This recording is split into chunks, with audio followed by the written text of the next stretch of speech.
नमस्कार, आप देख रहे हैं न्यूज मूवमेंट और मैं हूं आपके साथ ज्योतिका। आइए रुक करते हैं फटाफट खबरों की ओर। मिर्जापुर की सांसद केंद्रीय वाणिज्य व उद्योग राज्य मंत्री अनुप्रिया पटेल के विशेष प्रयास से ही शीघ्र ही चुनार चौपन रेल मार्ग के दोहरीकरण की प्रक्रिया शुरू हो जाएगी। रेलवे बोर्ड ने चुनार चौपन रेल मार्ग के दोहरीकरण हेतु लगभग 1424 करोड़ रुपए की मंजूरी दे दी है। चुनार चौपन के बीच लगभग 101.58 किलोमीटर लंबी रेलवे लाइन के दोहरीकरण हेतु रेलवे बोर्ड के निदेशक दीपक सिंह गति शक्ति ने उत्तर मध्य रेलवे प्रयागराज के प्रबंधक को स्वीकृति पत्र जारी किया है। बता दें कि 2014 में मिर्जापुर से सांसद बनने के बाद से ही केंद्रीय मंत्री अनुप्रिया पटेल चुनार चौपन रेलवे लाइन के दोहरीकरण एवं विद्युतीकरण को लेकर काफी प्रयासरत थी, जो अब उनका प्रयास रंग लाया और कार्य शुरू होने जा रहा है। अनुप्रिया पटेल के ही लगातार मांग से ही इस रेलवे लाइन का विद्युतीकरण कार्य संपन्न हुआ और 5 फरवरी 2020 को विद्युतीकरण का लोकार्पण किया। संतोष गुप्ता की रिपोर्ट। मिर्जापुर में भारतीय जनता पार्टी के वरिष्ठ नेता राजेश भारती इन दिनों पार्टी से काफी नाराज थे। भारतीय जनता पार्टी उनको तवज्जो नहीं दे रही थी। पार्टी से नाराज राजेश भारती आज लखनऊ में समाजवादी पार्टी में शामिल हो गए। राष्ट्रीय अध्यक्ष अखिलेश यादव ने कराया शामिल। मौके पर समाजवादी पार्टी के पूर्व जिलाध्यक्ष अशोक यादव व सुरेंद्र सिंह पटेल रहे मौजूद। बद्री अग्रहरी की रिपोर्ट। ट्रैफिक पुलिस ने चलाया अभियान। जाति सूचक शब्द लिखे 500 से अधिक गाड़ियों का हुआ चालान। जाति सूचक शब्द लिखकर गाड़ी चलाने वालों की अब मिर्जापुर में खैर नहीं है। प्रदेश के मुखिया योगी आदित्यनाथ के निर्देश पर मिर्जापुर में भी चलाया जा रहा है अभियान। शहर की सड़कों और चौराहों पर ट्रैफिक पुलिस के कर्मचारी दिन रात कर रहे हैं कार्रवाई।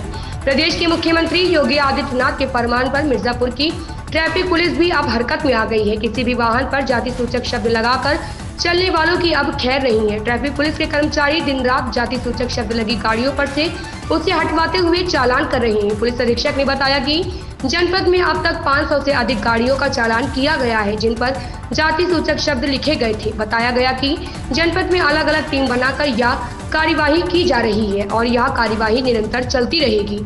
संतोष गुप्ता की रिपोर्ट। प्रतापगढ़ जिले की तहसील लालगंज के पूरे नोटी के हरसू के निवासी ओम प्रकाश वर्मा बेटियों और महिलाओं पर हो रहे अत्याचार को लेकर उसके रोकथाम के लिए एक मुहिम छेड़ रखी है, जिसके तहत देश भर के हर राज्य में जाकर सरकार को ज्ञापन दे रहे हैं। उनका कहना है कि अगर हमें मौका दिया जाए तो 15 दिन में अपराधों में कमी ला सकता हूँ। इस दावे के साथ दिए गए ज्ञापन के साथ ही गले में सामाजिक अपराध की रोकथाम न होने की वजह से जूतों की माला पहनकर उसे न उतारने का संकल्प लिया है।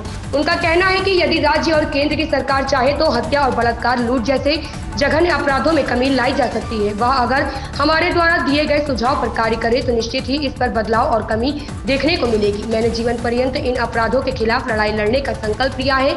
मरते दम तक लड़ाई लड़ता रहूंगा।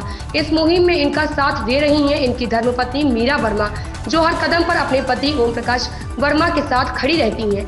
गत दिवस तहसील लालगंज में एसडीएम लालधर सिंह यादव को सीएम को संबोधित करते हुए एक ज्ञापन दिया, जिसमें इन घटनाओं में रोकथाम लगाने की गुहार की गई है। ओम प्रकाश गुप्ता की रिपोर्ट। हमारे देश में जो बेटियां मारी जा रही 2 साल 3 साल बलात्कार करके, सरकारें इतना जो है उपाय कर रही हैं, कड़े से कड़े कानून अभी माननीय गृह मंत्री प्रधानमंत्री जी ने बनाया है, उसके बावजूद भी हमारे देश में 2 साल की 3 साल की बेटियां मारी जा रही हैं, उससे हम दुखी हैं।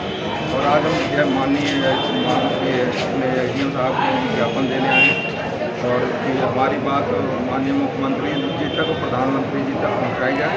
हमारे पास एक सर्वश्रेष्ठ संवैधानिक उपाय है, जिसके तहत हम पूरे देश से 15 दिनों में ही 99% मर्डर, बलात्कार, हत्याएँ और भ्रष्टाचार कंट्रोल कर सकता हूँ।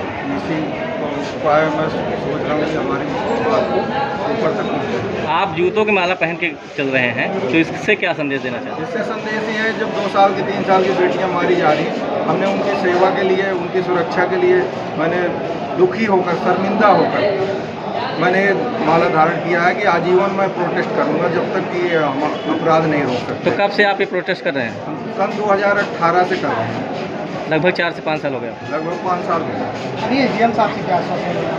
अभी को मिले नहीं है, ज्ञापन दूंगा।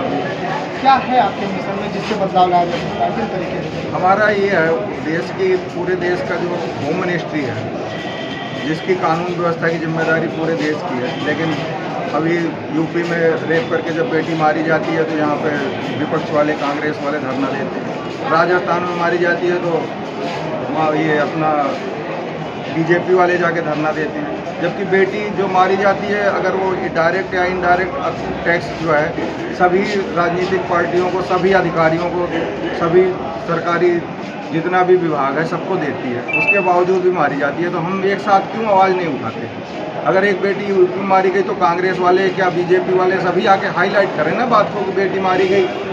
आपके ज्ञापन में एक है कि 15 दिन में आप 99% आप अपराध कम कर सकते हैं। हाँ, क्या उपाय है आपका? हमारा यही है कि होम मिनिस्ट्री ज्वाइन की जाए पूरे देश की, और उसमें जितने देश के गृह मंत्री हैं राज्य के भी, सब एक जगह एक ऑफिस में बैठें, और जो भी जनता है जिसके घर में मर्डर हो रहा है उसके परिवार के लोग, उसके रिश्तेदार डायरेक्ट कंप्लेंट मोबाइल द्वारा होम मिनिस्ट्री में लिखें और वहाँ से रिटर्न थाने कोतवाली आए। और जो भी अगर 2 साल 3 साल की बेटियों को मार के फेंक रहे हैं ऐसे घिनौने अपराधियों को ना, उनके नाक कान काटे जाएं। तो क्या लगता है इतने बड़े लोकतांत्रिक देश में ये हो पाना संभव है? लोग इतने बड़े लोकतांत्रिक देश में तो होना बहुत ही संभव है। ये तो बहुत ही ईजी है ना। किसी के पिता की तो सरकार है नहीं, जनता की सरकार है, और जनता की सुरक्षा अगर सुनिश्चित नहीं हो रही, उनको समय से न्याय नहीं मिल रहा, तो फिर लोकतंत्र किस बात है? इन खबरों में बस इतना ही। बने रहिए न्यूज़ मूवमेंट के साथ।